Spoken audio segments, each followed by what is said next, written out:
This is an elk at Lake Tobias Wildlife Park in Halifax, Pennsylvania. Elk like this one are prone to contracting prion diseases, such as chronic wasting disease. Prion diseases, or transmissible spongiform encephalopathies, are caused by misfolded proteins and affect mammalian animals such as our friend here. You may be wondering, how does this even happen?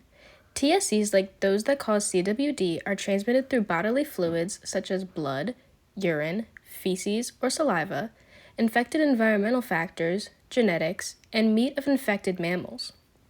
When an infected prion, denoted as PRPSC, is introduced to similar normal proteins, PRPC, it causes a domino effect of misfolding abnormalities. They congregate in lymphoid tissues, sneaking their way closer to the brain.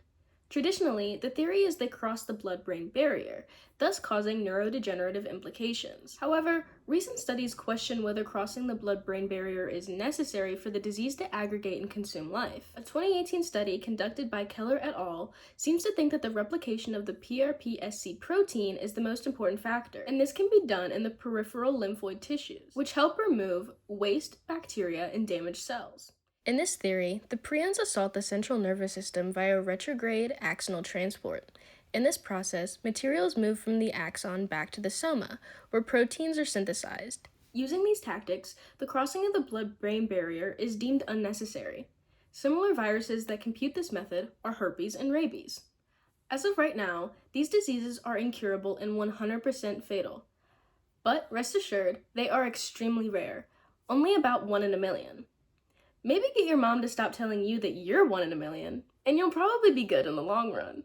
However, just because prion diseases are rare in humans, that doesn't mean we are in the clear. Certain prions can live unaffected in the soil until a host, such as our elk friend, consumes it.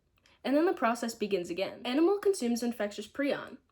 PRPSC multiplies and ultimately claims life within a matter of months. And either another animal digests its corpse or it gets decomposed back into the soil. Chronic wasting disease is just an example of a prion disease that may transfer its effects onto humans. Although there is no distinct evidence that consumption of infected venison can trigger CWD in humans, it's best if we didn't try and test that theory out. Additionally, prions are resistant to standard sterilization, heat, and radiation, which makes killing them extremely difficult.